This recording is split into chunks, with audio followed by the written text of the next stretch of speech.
Your typical sports team doesn't really have an origin myth. They just file the paperwork and they start playing, and that's that.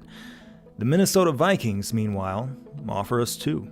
The first was discovered in 1898 near Kensington, Minnesota, a little more than 100 miles northwest of Minneapolis. One day, a farmer called over his neighbors to check out an ancient-looking stone bearing strange carvings that he said he'd found on his property.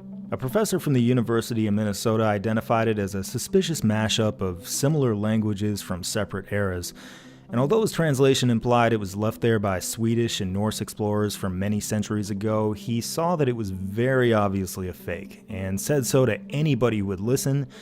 The people of Kensington would not listen, and instead they chose to believe a second, more opportunistic academic who showed up and declared that the runestone was a genuine relic dating back to the year 1362. Was it all that hard to buy into? After all, it's known that Leif Erikson led his Vikings to briefly settle in Newfoundland in the year 1021, centuries before Columbus wandered into North America. Surely those Viking longships could have navigated through the Great Lakes, from the northern tip of Newfoundland to a chunk of inland Minnesota that's about as far west as Dallas. Same difference, right? In his book, Myths of the Runestone, historian David M. Kruger observes that a hoax like this one was custom engineered for a local population of Scandinavian immigrants to buy into.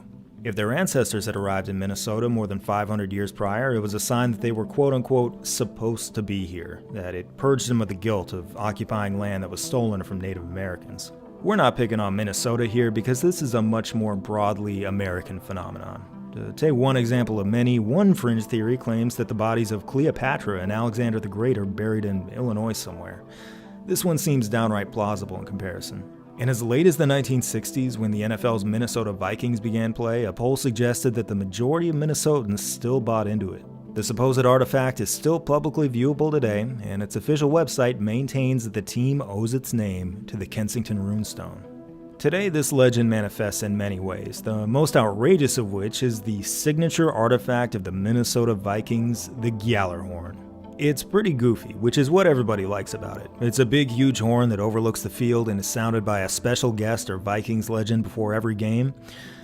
And here, before the 2016 home opener, the man of the hour is the central character of the Minnesota Vikings' second origin myth.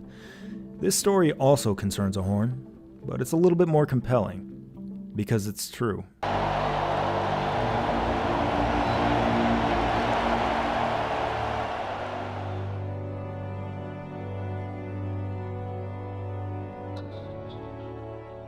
In November of 1940, a 13-year-old Harry Grant, who goes by Bud, is waiting with his friend in a bog on the shore of Yellow Lake, Wisconsin, some 40 miles from his home in Minnesota. They're duck hunting, but so far today they haven't had a lot of luck. All of a sudden, the wind begins to pick up. Ducks start flying all over the place. Bud shoots one with a single-shot rifle, then another, then another. He's having the time of his life. The ducks are responding to the arrival of what will become known as the Armistice Day blizzard of 1940. Days earlier, a low-pressure system developed in the Pacific Northwest, wreaking havoc and, among other things, causing the Tacoma Narrows Bridge to famously twist and turn and eventually crumble into the Puget Sound. This system has traveled thousands of miles eastward in recent days, and now it's here. The resulting blizzard will claim nearly 50 lives across the state of Minnesota. Winds are swelling to an eventual top speed of 50 miles per hour, and the temperature is dipping toward the negatives at a seemingly impossible rate. By the time Bud and his friend realize they need to get back to the cabin, it's right on top of them. This is already a matter of life and death. As they stumble through the bog, Bud's friend falls waist deep into the water. It isn't long before his pants are completely frozen. He says he can't go on any further. Bud looks around and sees nothing but pure white in every direction. There's no visibility. He has no idea which direction to walk toward. But he insists over and over that he's not leaving his friend anywhere. They have to keep moving. Neither are dressed for these kinds of conditions. They're surely minutes from death if they can't find their way to shelter. Bud presses on, picking a direction, any direction, with no idea whether they're headed towards safety. And then he hears a horn. A train rumbles along the tracks up ahead, and although Bud can't see it, he hears it. It's all he needs. Bud follows the tracks that lead him back to the cabin. Over the ensuing days, the two stay warm by drinking vodka, crowding into a stranded car with strangers to generate body warmth, and marching miles in the snow in search of help. Bud Grant and his friend survive. Over the ensuing years, Grant emerges as a spectacular, multidisciplined athlete. He's drafted by the Lakers, where he emerges as a fan favorite, and alongside stars like George Mikan, he wins an NBA title. He's also drafted in the first round by the Philadelphia Eagles, so he returns to football. Soon after, he moves north and becomes an all-star in the Canadian Football League, and at just 29 years of age, he becomes the head coach of the Winnipeg Blue Bombers. He leads the Bombers to 2 Grey Cup championships in his first 3 seasons. In 1961, the NFL's newly founded Minnesota Vikings come calling and offer Grant the head coaching job. Grant declines and returns to Winnipeg, where he quickly wins 2 more Grey Cups. In 1967, the Vikings coaching job is once again vacant, and this time, he finally decides the time is right. Bud Grant did not found the Vikings. Had he never come back home, a team named the Minnesota Vikings still would have existed. He did, however, build the Vikings as we know them today. Many decades later, he writes that he never would have made it if he had not heard that horn.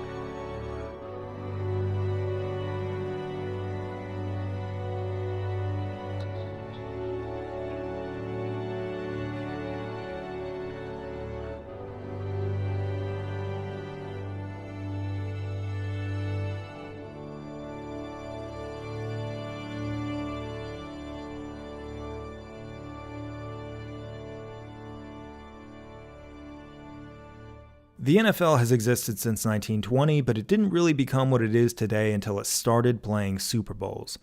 At the beginning of this Super Bowl era in 1966, most of the 32 teams we know today were in existence, and as you'd expect, their fortune sprouted in every direction. Here, we'll see their cumulative regular season win differential within the Super Bowl era at the end of each year. For example's sake, if your win differential is plus 10, you've won 10 more games than you've lost, and if it's negative 10, you've lost 10 more games than you've won. It gives us no pleasure to report that the Detroit Lions are the worst team of the Super Bowl era, having lost 152 more games than they've won. The other losing teams as of the end of the 2022 season, going from worst to least bad, are the Tampa Bay Buccaneers, Arizona Cardinals, Atlanta Falcons, Cleveland Browns, New York Jets, Cincinnati Bengals, Jacksonville Jaguars, New Orleans Saints, New York Giants, Houston Texans, Buffalo Bills, Chicago Bears, Tennessee Titans, Los Angeles Chargers, and Carolina Panthers. Oddly, there's a noticeable gap separating the losers from the winners here, as though the break-even line repels all teams and requires them to choose one side or the other. There's no mathematical reason for this to have happened, but it's nice for sorting purposes. The winning teams are the Washington Commanders, Seattle Seahawks, Philadelphia Eagles, Los Angeles Rams, Indianapolis Colts, Baltimore Ravens, Las Vegas Raiders, Kansas City Chiefs, Denver Broncos, San Francisco 49ers, Miami Dolphins, Green Bay Packers, New England Patriots, Minnesota Vikings. Only 2 teams, the Dallas Cowboys and Pittsburgh Steelers, have a better win differential than the Vikings within the Super Bowl era. In 2022, these Vikings just barely squeaked into 3rd place following a 13-4 season, and the win that pushed them over the top was one of the most ludicrous games we have ever seen. Like most franchises, the Vikings' reputation changes from era to era and from year to year. At different points in its history, a team might find itself admired, respected, worried about, laughed at, hated, or forgotten about entirely. And entering Week 15 of the 2022 season, fans across the NFL see the Vikings as fakes. Their surprising 10-3 record, it's believed, is fraudulent, slapped together by a series of suspiciously close wins over mediocre teams.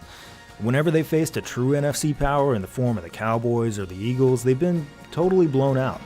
So far this season, they have, by a small margin, allowed more points than they scored. How can a team with 10 wins and 3 losses be collectively outscored by its opponents? What kind of a shell game are they playing? Well, today they find the perfect opportunity to hold off these questions for just a little bit. They're at home, hosting a fairly awful Colts squad that's in a state of total disarray this season.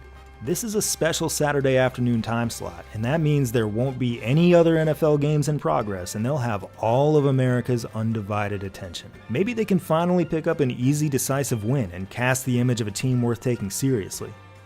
Well, in front of their home fans, and the entire country, the Vikings completely shit their pants.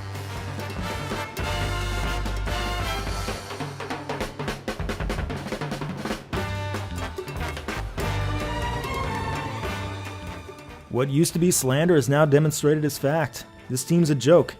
By halftime, these decidedly bad Colts are embarrassing them by a score of 33-0. Let's look at every game in NFL history in which the home team was shut out at halftime. This has happened a lot of times, and as all these green dots indicate, it's a navigable situation. You can still come back and win if the halftime deficit isn't too big. Within this sample, the largest ever comeback has been from 24 points down, though. 33 points? No comeback even remotely this large has ever been seen. In fact, being down this bad in the first place is something that's only been seen a handful of times. The Vikings are losing in every way.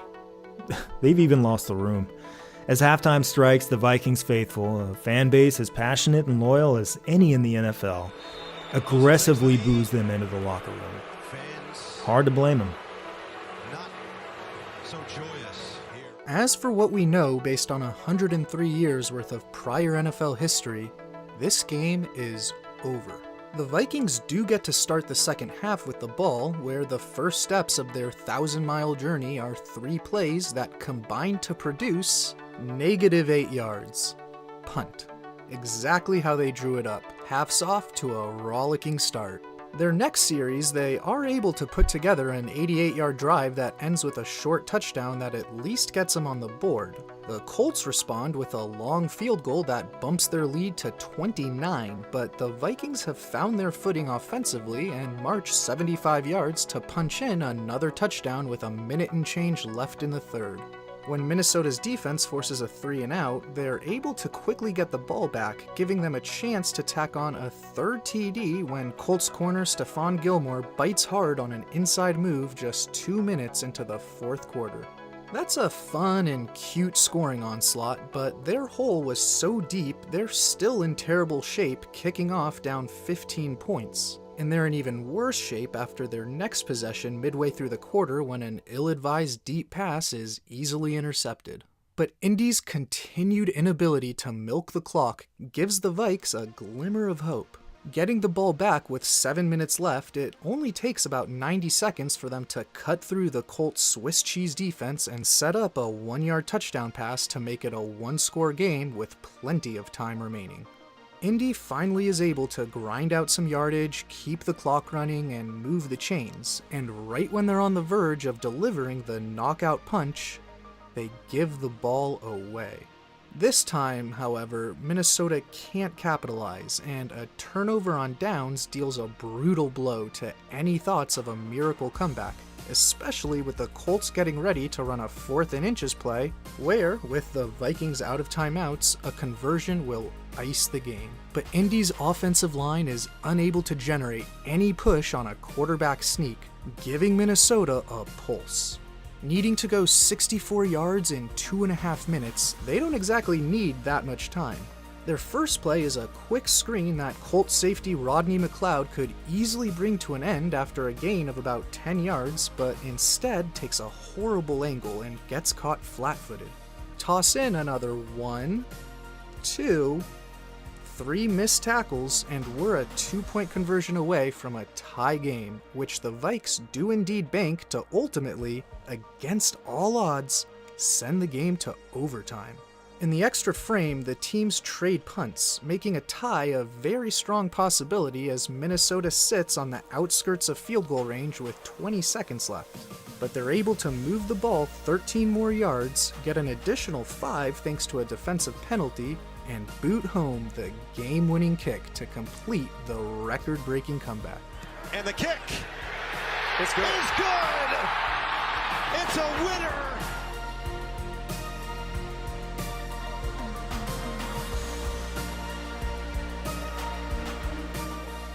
Thanks to this win, a win the likes of which we have never seen before and might never see again, the Minnesota Vikings now stand 108 games above 500, beating out the New England Patriots by just one win to finish on the podium at third place in the Super Bowl era.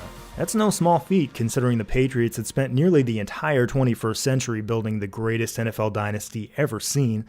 Of course, that came on the heels of 3 decades of largely underwhelming football. The Vikings are unique in that they've never really had a long, protracted slide. Even the Cowboys, the winningest team, have seen their share of lean years. They most closely resemble the dependable Steelers, although even they took quite a few years to get going. So, the Minnesota Vikings. Who are these people? We have a very long answer for you, and that answer might be a little bit different from the one you get from Vikings fans, which neither Alex nor myself are. That's why, for instance, you'll hear more about Brock Lesnar than you will about Bill Brown. We'll talk more about Prince than we will Ron Yeri. A completionist history would take about 50 hours. We're going to see how many we can fit into about 7. To fully appreciate who these Vikings became, we should first understand who they were to begin with. We're going to move now to their prehistoric era, before the arrival of Bud Grant and before the first Super Bowl was ever played. But while most franchises take several years to produce an identity or even any signs of life at all, these Vikings needed about 15 minutes. Now, some of these ancient games, including this one, lack a full play-by-play record, leaving us to rely on scattered footage and newspaper reports to read the runes as best we can. Its brilliance shines through anyway. For their maiden voyage, the Minnesota Vikings welcomed to Metropolitan Stadium the Chicago Bears, and no franchise has ever been as synonymous with one person as the Chicago Bears with George Papa Bear Halas. The man on the opposite sideline also founded the team 42 years earlier as one of the league's charter members, and ever since then he's owned them, made every football and personnel decision, made every business decision, and is in his 34th season calling the shots as their head coach, the first 9 of which he doubled as a player, lining up at both wideout and defensive end. Other than that, he's pretty hands-off. And ironically enough, the very existence of these Minnesota Vikings is due in large part to the relentless efforts of Papa Bear. Initially, a new Minneapolis team was slated to become an original franchise with the upstart American Football League, beginning play in 1960. But then they began sniffing around the established, prestigious National Football League to try and gain membership there instead, though the bar was set high. They didn't quite reach it, but it was an issue firmly on Halas's radar. The prospective ownership group tried to put out that fire and said they remained committed to the AFL, but a few weeks later, with the constant looming threat of a competing NFL team eventually emerging in the same market, the union between Minneapolis and the budding AFL disintegrated. Now all eyes shifted toward a potential union with the NFL. There was still the issue of needing to secure unanimity while one of the league's owners was an incredibly stubborn pain in the ass. But Halas was steadfast in his desire for expansion, and so he orchestrated an effort to change the NFL's constitution so that one asshole couldn't undermine everyone. His efforts were successful, and boom, from there, the Minnesota Vikings were born.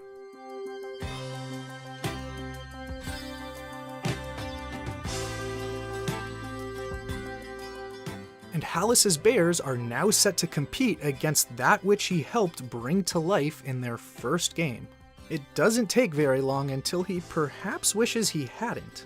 The Vikings have little trouble advancing deep into Chicago territory on all 3 of their first quarter drives, though they only combine to produce 3 points. Their first ever touchdown comes early in the second when rookie quarterback Fran Tarkenton, who's come off the bench to replace starter George Shaw and show what he's got, threads the needle to take a 10-0 lead. Early in the second half, after Chicago's cut their deficit to just 4, he lofts a deep gem right on Jerry Reichow for touchdown number 2, officially opening the floodgates. He's later able to squeeze a pass through double coverage to Reichow that moves him down to the Bears' 1. When 3 runs go nowhere, the Vikes turn to Tark, who looks to the flat for his 3rd touchdown pass to give his team an 18-point lead in their inaugural game.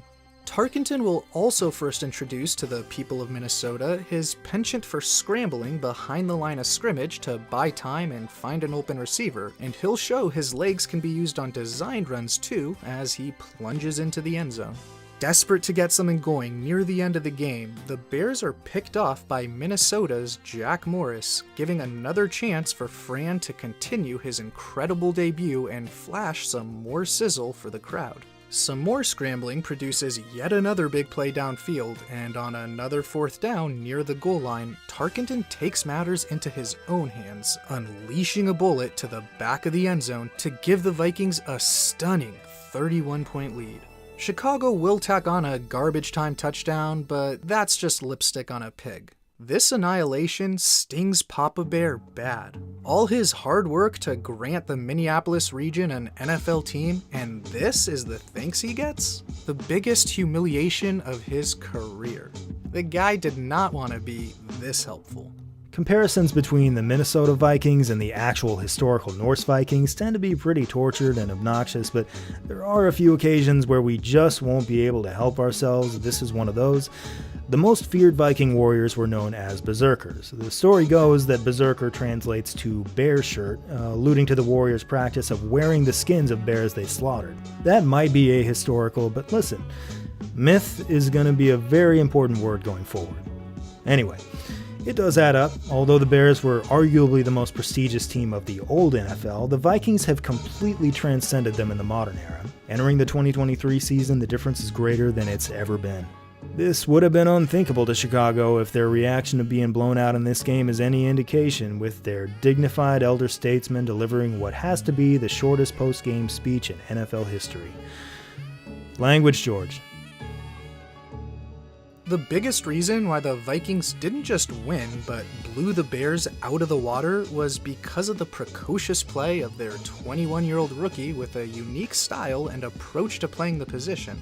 Having seen the spark provided by his scrambling, Minnesota was learning to embrace their young quarterback's flair for improvisation. Tarkenton, a native of Athens, Georgia, originally developed this skill while attending the University of Georgia in the 1950s. As he explains it, in those days it was frowned on for a quarterback to display any mobility whatsoever. Bailing on a crowded pocket was unacceptable, and quarterbacks just had to accept the physical pounding of getting clobbered over and over again by much larger human beings, especially in Fran's case. While he acknowledges he broke the barrier in this regard, he also later points out that it's not something he wanted to do, but rather something that he needed to do. It was essential for him to minimize the big hits his slender frame absorbed in order to have a lengthy career not curtailed by injuries. And it worked. Not only did his legs help him stay remarkably durable, but as he showed from day one, he was also able to effectively keep the ball and gain yardage on the ground. This is not a dynamic scene from quarterbacks around football during his early years in the league. 6 seasons into his career, Tark's already managed to pick up nearly 2,000 yards on the ground. When that rushing productivity is combined with an arm that was able to rack up the 4th most passing yards in this time, the Minnesota Vikings are clearly employing a one-of-a-kind threat at the most important position in sports.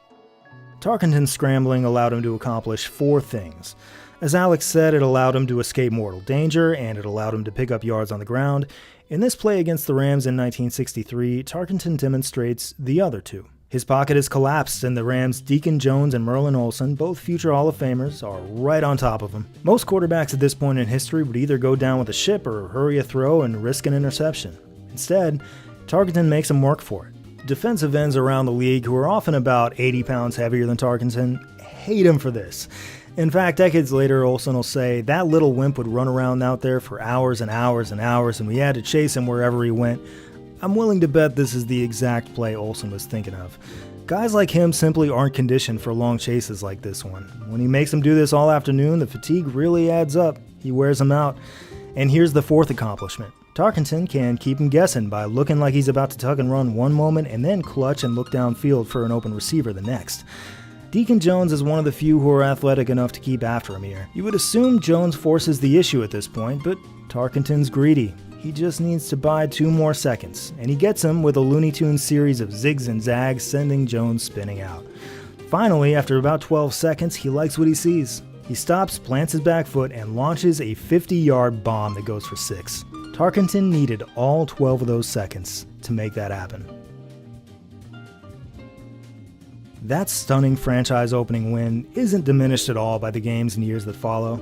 The Vikings do regress to what they're basically supposed to be, finishing this year with a 3-11 record, and within this prehistoric record that stretches to 1966, they only register 1 winning season. Very typical stuff for a new sports franchise. But at the same time, I can't help but wonder how much better they might have been had they been able to lay off the booze just a little bit. We have 3 stories to tell here. Before we do, an important disclaimer for any young folks who may be in the audience: do not do any of the things you are about to hear. They are all bad and stupid. They will not make you cool, and if you do them, the best case scenario is that you will have the very worst time of your entire life. First, defensive end Don Joyce, one of their many past their prime castaways who found their way onto the Vikings roster in 1961. During training camp, bartenders independently testified that the 250-pound Joyce drinks 75 bottles of beer in a 24-hour span. 75 12-ounce bottles. Not even counting the glass bottles, strictly the beer itself. That is 56 pounds of beer. To do this, one would have to clock in at 9 a.m., open a beer, and finish it within 12 minutes, which is pretty quick. Then one finishes another one in 12 minutes, and so on and so forth until one has finished 5 beers in an hour. That would make me pretty sick personally. Then one keeps finishing 1 beer every 12 minutes, hour after hour after hour, all the way until midnight. Next, wide receiver Paul Flatley. In 1965, the morning before a game in San Fran, Flatley's hotel roommate wakes up and discovers his bed empty. After some searching, they find Flatley stumbling around wasted in the lobby. Instead of sleeping, he'd spent all night in the hotel bar. He's just a mess. His hands are shaking and everything, but he still plays, facing the threat of a $1,000 fine if he doesn't. Flatley not only plays, but plays the game of his life. He ends up with 2 touchdowns and 202 receiving yards. In the decades to follow, the Vikings will see an absolutely jaw-dropping amount of receiving talent walk in their doors. And yet, this performance from Flatley ties for 4th best in franchise history through 2022. Finally, I'd like to share a riddle with you. A man goes to sleep downstairs, and when he wakes up, he's upstairs. Nobody carried him. How can this be? The Minnesota Sheraton Ritz Hotel has a bar, and the bar advertises a very stupid gimmick called a yard of ale. It's a special 3-foot-tall glass full of beer, so yes, it is literally a yard of ale. The least unreasonable way to consume this would be to drink it with a straw, but you know it's not going to be that easy. You're expected to lift the glass and drink it as you would a normal glass. Imagine how unwieldy that would be, how impossible it would be just to take a normal-sized drink. As it tilts, the whole thing's coming down the pipe, all at once. One night, tight end and linebacker Steve Stonebreaker modifies this into the dumbest, most disgusting cocktail of all time. Instead of beer, Stonebreaker orders this vessel to be filled all the way with martini. The bartender says no, but eventually relents after Stonebreaker insists, reportedly throwing in dozens of olives. Obviously, and thankfully, Stonebreaker doesn't get the whole way through it. After some time, he stumbles off into the lobby like he's Tarkenton in the backfield, falls down, and passes out at the foot of a moving escalator. It's reported that the escalator dutifully ushers him upward and gracefully drops the sleeping man off on the 2nd floor. The ringleader of this circus is a man who some of you may remember.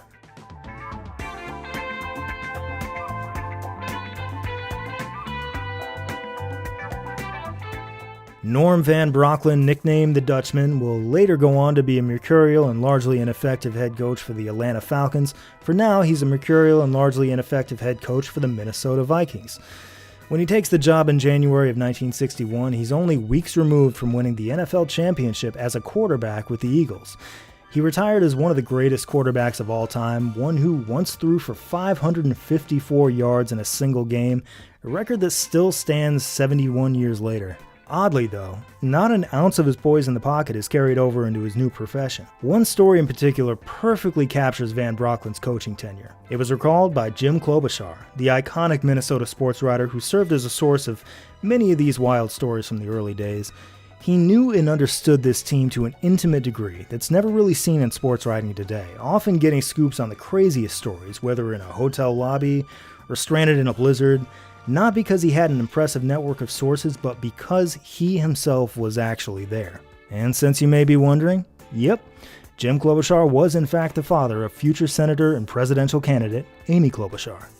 Jim Klobuchar had so many arguments with Van Brocklin that it's hard to keep them all straight, but during one of them, Van Brocklin challenges him to a fistfight. Klobuchar refuses, Van Brocklin insists, and he even offers up his hotel room as a venue. Finally, Klobuchar agrees to fight, but at some point during what must have been a very weird elevator ride, Van Brocklin's enthusiasm for kicking Klobuchar's ass seems to have dissipated. Klobuchar describes the brawl as a half-hearted, awkward grappling match that ends with them falling down and breaking the hotel room TV. That was Norm Van Brocklin. He'd be one guy one moment and a completely different guy the next. His anger radiated omnidirectionally. If you caught it, it wasn't because you deserved it. It wasn't born out of some tactic to motivate you. It was because you were standing there. Like any other person, Van Brocklin was multifaceted and complicated. In his personal life, for instance, he and his wife once adopted 3 kids in the neighborhood who'd lost their parents because he couldn't bear the thought of them growing up without a normal life. There was good in Norm Van Brocklin, the man. It's just that Coach Norm Van Brocklin was impossible to please for any length of time. His tenure was made up of an endless series of rash decisions, the most notable of which comes after a 41-21 loss to the Colts in 1965. The next morning, to the shock of the entire organization, Van Brocklin quits. He doesn't bother to tell anybody beforehand, he just calls reporters to his office and does it. Not only does he quit, he emphasizes multiple times that there's no talking him out of it. He is done with football forever, and he is never, ever coming back. 12 hours later, he comes back. Vikings management had begged him to return, but they shouldn't have bothered. It's all over. Van Brocklin has lost credibility with his players, and their playoff hopes are about to fall off a cliff. And although Tarkenton says all the right things in the papers, he privately wishes he would have stayed gone. The rift between coach and quarterback had been growing for a few years. The popular explanation was that Tarkenton's incessant scrambling in the backfield infuriated Van Brocklin, and it sometimes seemed to, but like everything else with this guy, it just depended on the hour a day you talked to him. The real problem is that Tarkenton just can't stand his teammates being routinely disrespected, insulted, and bullied by Van Brocklin. He bristles at what he perceives as Van Brocklin's need to be the star of the show, to have the universe revolve around him just like it did when he was a star quarterback.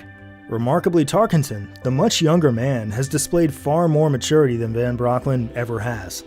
He knows who he is, what he can control, and what he can't, and it's around this time that he gives up on putting up with Norm's bullshit for the sake of making it work. In the 1966 season, the first of the Super Bowl era, things get worse. Van Brocklin's words ring more and more hollow among the players. Toward the end of the season, the Vikings play the brand new Atlanta Falcons for the first time ever. Although the game's in Minnesota, the game is going to be broadcast in Tarkenton's native Georgia.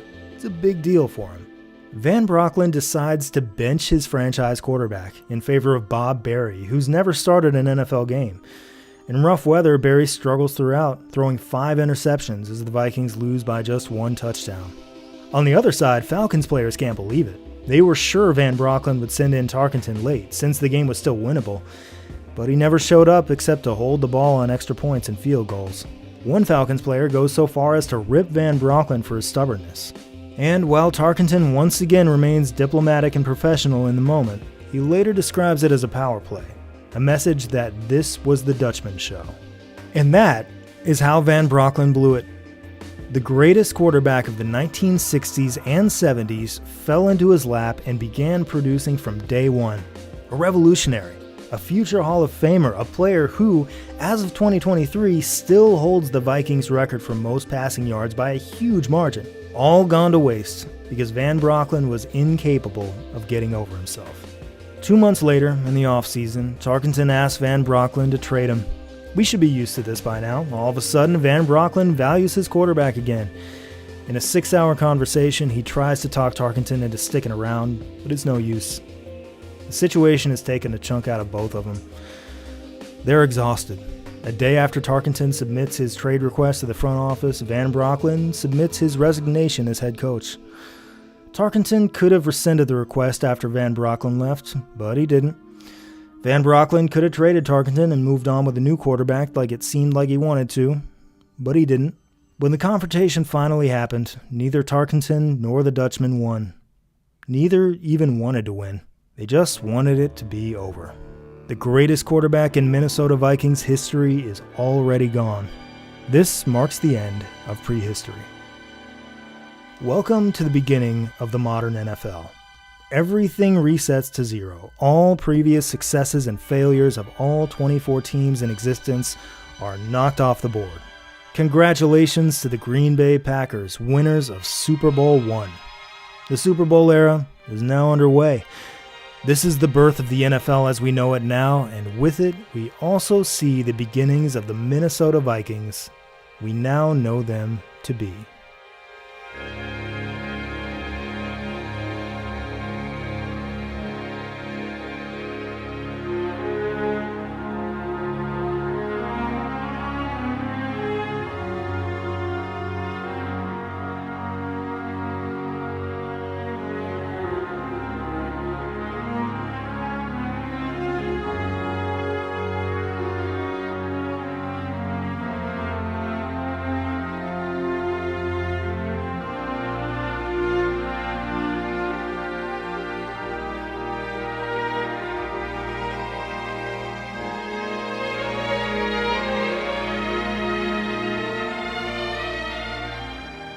Bud Grant, who headed south from Winnipeg to succeed Norm Van Brocklin as head coach prior to the 1967 season, loves the American flag.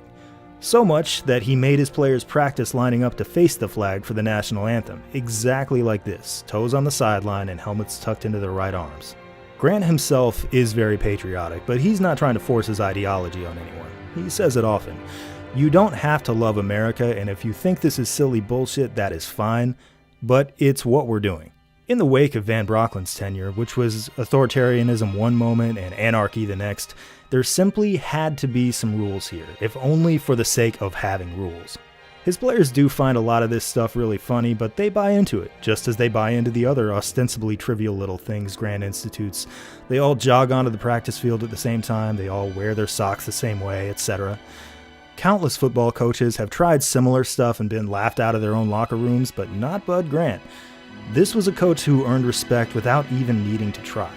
He was authentic, genuine, the real deal, and the most quietly confident and self-assured coach who has ever paced an NFL sideline. There has never been another coach like Bud Grant. Not then, not now. Although he'll fill these Vikings teams with Muslim players and evangelical Christians alike, he'll never lead them in team prayer because he doesn't believe in God. Like most other things, he doesn't really make a big deal about this, but the mere fact that he even says so sets him apart from any other football coach you've ever heard of. Another quality that sets him apart: he does not believe in bulletin boards. He has no use for slogans. The only line he ever repeats in the press is, well, it seemed like the thing to do. This is a piece of brilliant engineering on Bud's part because it's impervious to annoying follow-up questions. Hey Bud, how come you always say it seemed like the thing to do? Oh, I don't know. It just seemed like the thing to do. See? Even in the privacy of the locker room, Grant never gives rousing speeches. In fact, he usually doesn't give any speeches at all. Not before a big game, not at halftime when they're losing by 2 or 3 touchdowns. This is because he sees his players not as subservient foot soldiers, but as grown men, as his peers and collaborators. He trusts them to motivate themselves and has no interest in wasting their time. This was a lesson he took from his days with the Lakers. NBA schedules were long and grueling, and he found that it didn't really take long for the same words to start ringing hollow. Coming from that same place of respect, Grant never yells at his players. Ever. He's always direct, but never scathing or malicious. We can often speak in absolutes about Bud Grant because no circumstances ever seem to change him. Jim Klobuchar calls him, quote, sanity's fixed beacon at Metropolitan Stadium, an emotional Sahara. And they love him for that. Bud's rules, by the way, do have a little bit of give. He's a realist. A lot of his players love to smoke, and while he personally despises smoking, he offers up a compromise. You can smoke if the walls are at least 12 feet high. On road trips, players always make sure to pack their tape measures. Congratulations once again to the Green Bay Packers, winners of Super Bowl II. Hopefully for the Vikings, some other team is eventually allowed to win a Super Bowl because the Vikings are actually starting to look like a candidate. In 1968, Bud Grant's second season in Minnesota, they finally pushed themselves over the hump and into the playoffs with an 8-6 record. The Vikings should get comfortable because they're going to practically live out here. Within the first 57 years of the Super Bowl era, they'll play a total of 52 playoff games, more than the vast majority of NFL franchises. And this is number 1.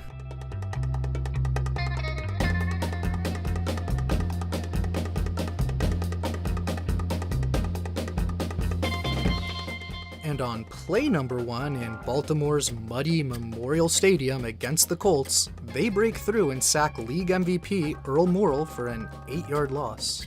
The tone is immediately set that their defense has come to play, but that unit is ultimately undone by 2 excruciating Baltimore big plays.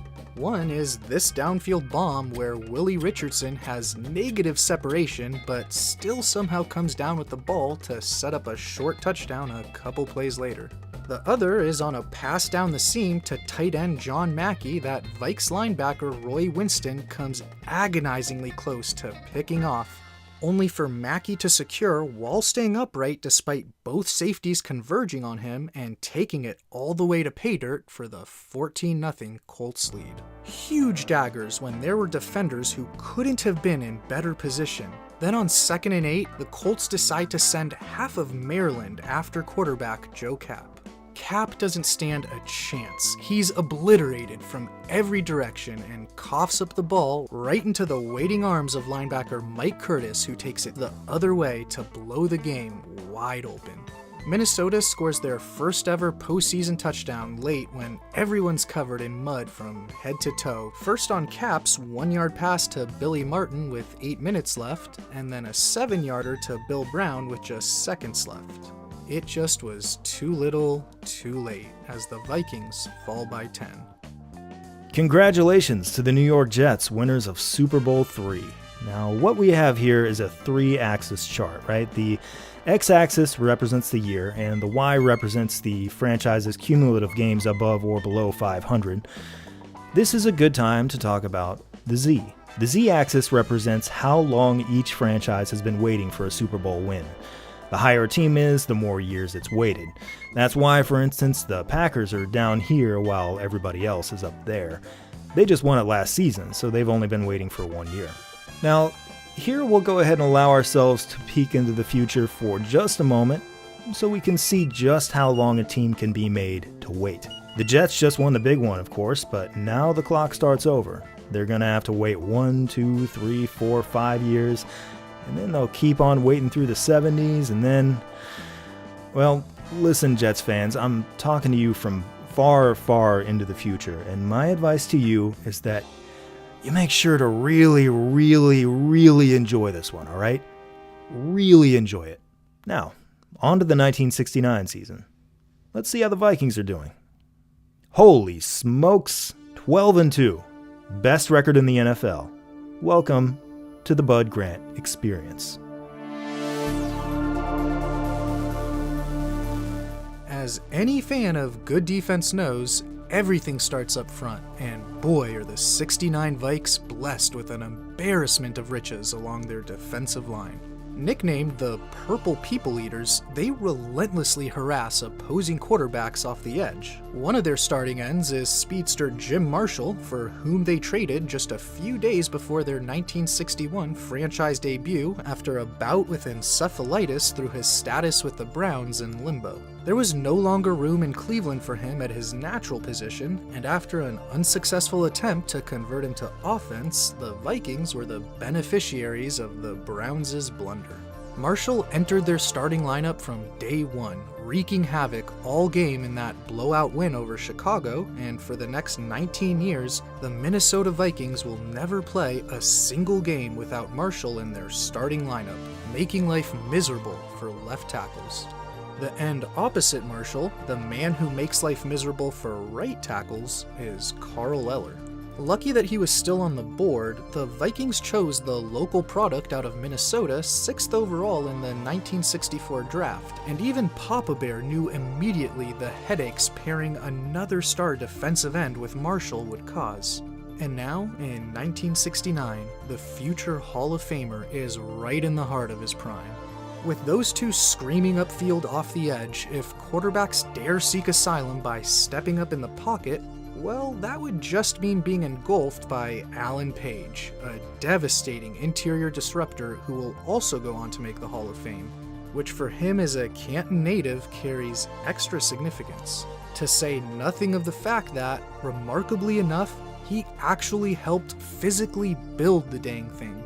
As you'd imagine, these guys are perennial All-Pros, and 1969 marks the second straight season that entire trio of defensive linemen all earned such an accolade. Speaking of that trio's ability to get after the passer, their freedom to do so is thanks to the man rounding out the group, lining up beside Page at defensive tackle, Gary Larson. Serving as the unit's policeman, his focus is on shutting down the opponent's ground game and all the dirty work that unlocks the pass-rushing explosiveness of his fellow Purple People Eaters. Not that quarterbacks were safe from his clutches either, as we can see by taking a look at the NFL sack leaders from 1969. While not officially recorded for individuals until 1982, we do have some unofficial numbers from this season thanks to the wonderful Pro Football Reference. Eller and Marshall constitute two of the three players with at least 14 sacks, with Page and even Larson among the league leaders. This means they basically never need to blitz and are afforded the luxury of leaving 7 men in coverage. Headlining those 7 is safety/center fielder Paul Krause. And the latter is not just a descriptor of his ball-hawking ways in football.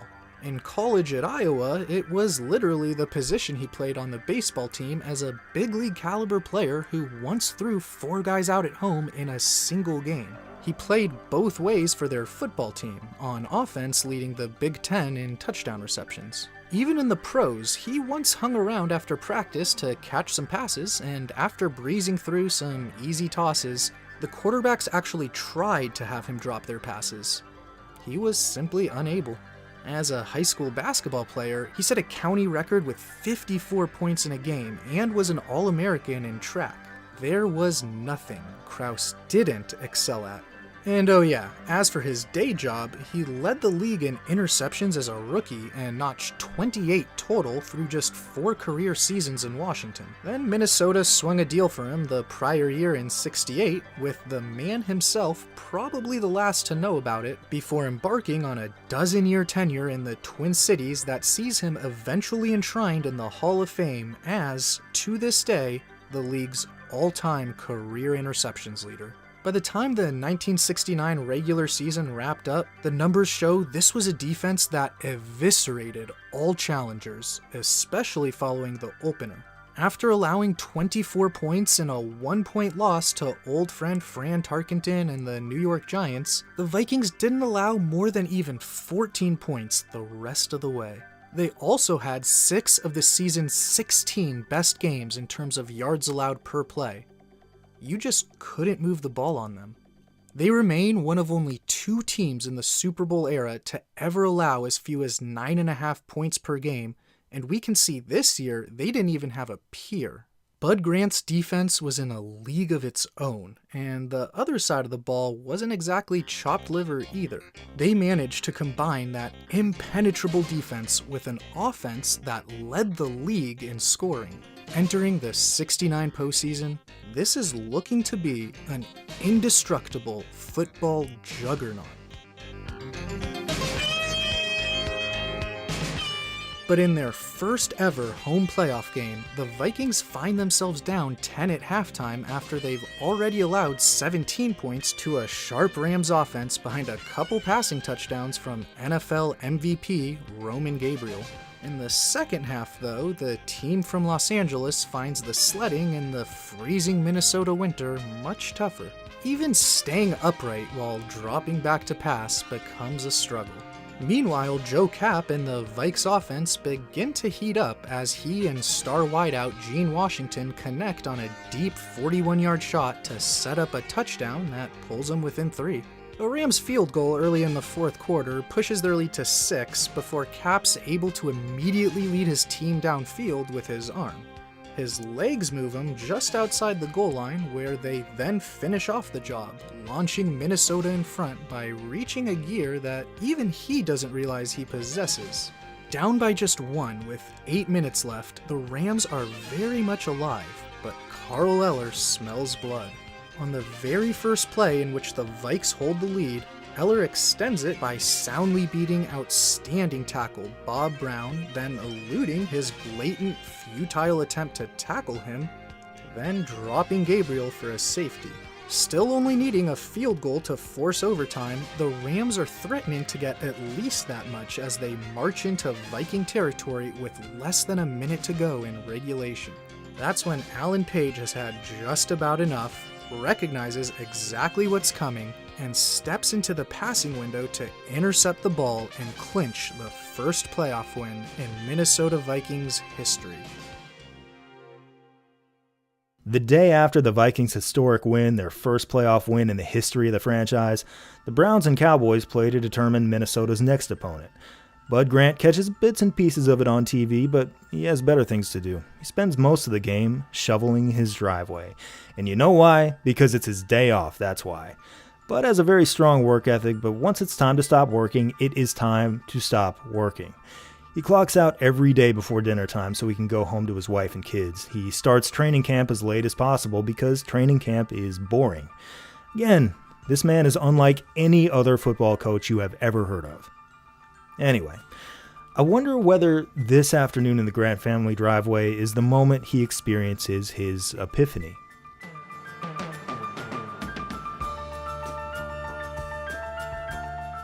During yesterday's game in sub-20 temperatures, the Vikings had enjoyed the comfort of sideline heaters, a pretty standard fixture around the NFL. From his upbringing in Minnesota to his near-death experience at Yellow Lake to his years in Winnipeg, he's known the cold intimately his entire life. Perhaps inspired by the old Norse peoples who lived and adventured in climates others found inhospitable, it's here that Bud Grant introduces a powerful new Viking myth. Grant decides that during the championship game, the final game before the Super Bowl, the Vikings will not make heaters available on the sidelines.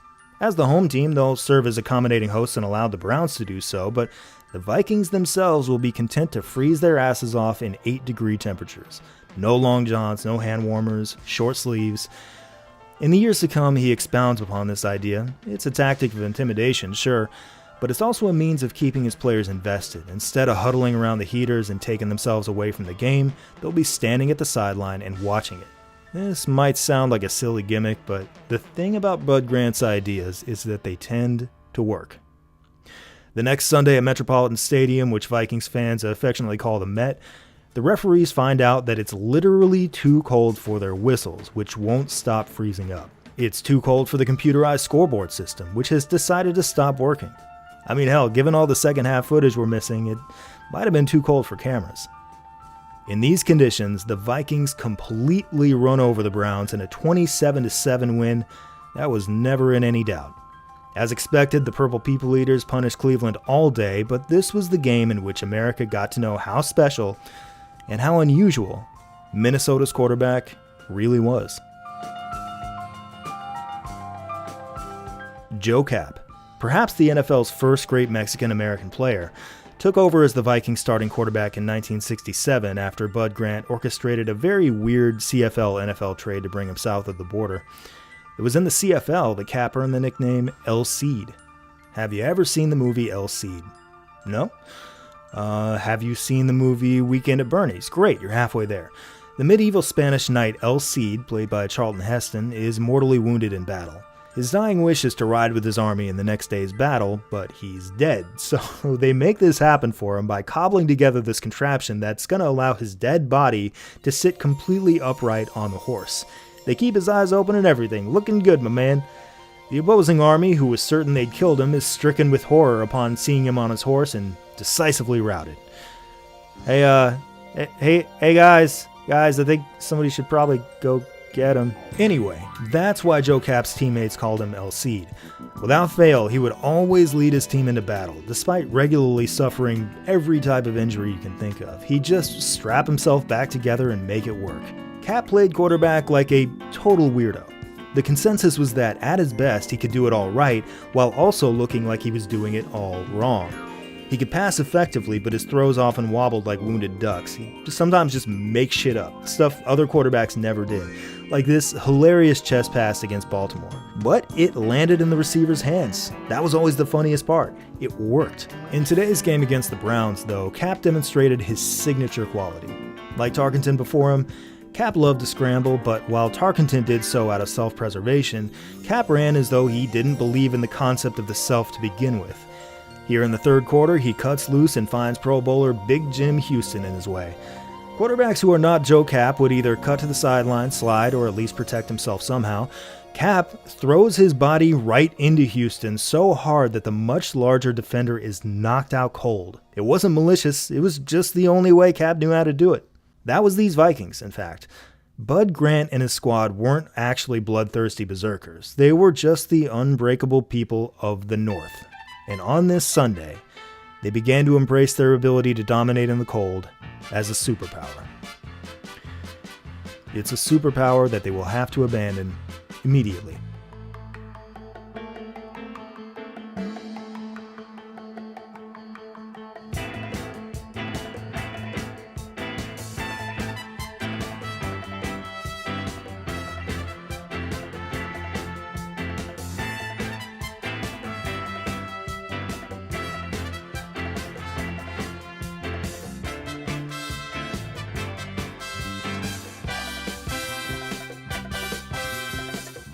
Nearly every Super Bowl ever played will be held either indoors or in a warm weather climate.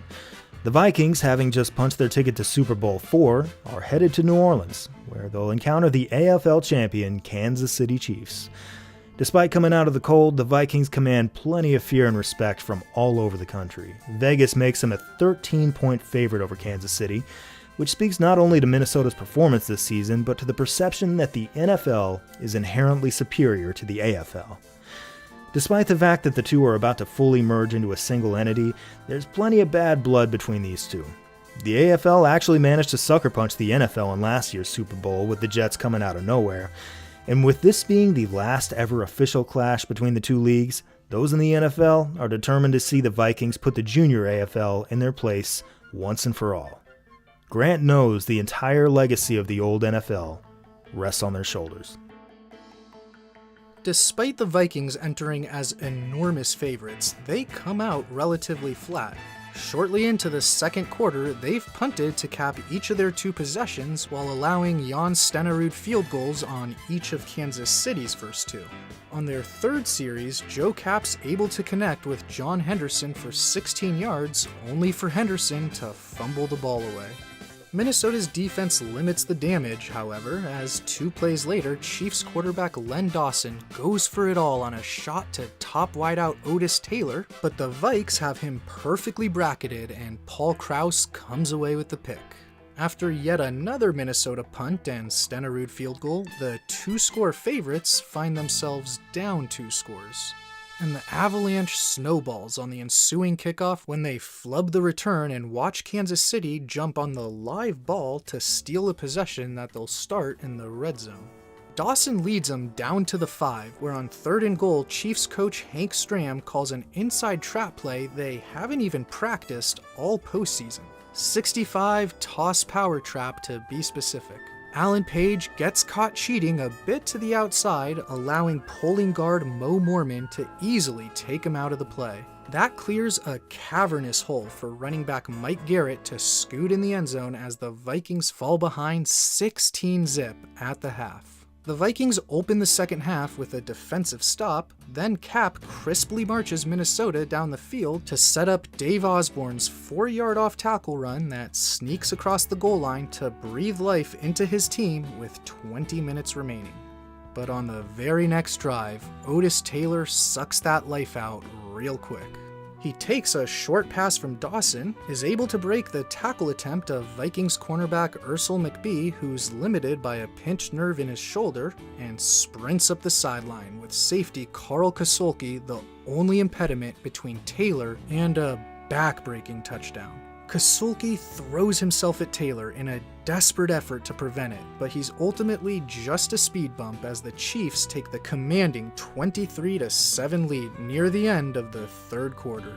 Minnesota will get the ball 3 more times, but now in predictable, frantic catch-up mode, all 3 end with interceptions. The final one thrown by backup Gary Quazzo after a severely beaten up Joe Kapp finally had to depart with a torn up shoulder. After a season of almost non-stop domination, the Vikings couldn't stop shooting themselves in the foot when it mattered most, and now they must start all over from the very bottom to try to once again scale the mountain to Super Bowl glory.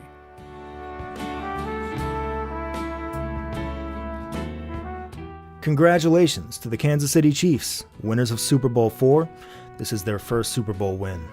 1969 was just one of many fascinating chapters within the amazing life of Joe Kapp, who has many more adventures ahead of him. But he would never play for the Vikings again. Weeks prior to Super Bowl IV, Kapp was presented with the Most Valuable Viking award, but he refused to accept it. "There is no Most Valuable Viking," he said. "There are 40. Meanwhile, Bud Grant won the AP's Coach of the Year award, surprising nobody. In just 3 seasons, Coach Grant has elevated these Vikings from directionless expansion franchise to Super Bowl contender. They will be back. When the Vikings beat the Browns to advance to the Super Bowl, Fran Tarkenton was watching from far away, probably his home in Georgia. Having fostered the franchise through its early lean years, he just barely missed the Bud Grant era by a matter of months. In New York, he was personally excelling, putting up monster numbers, but he was unable to reach the playoffs with the chronically average Giants team. And as he watched the Vikings clinch their Super Bowl appearance, Fran broke down in tears. He was overjoyed to see his dear old friends had finally made it, and haunted by the question of whether he would ever make it there himself.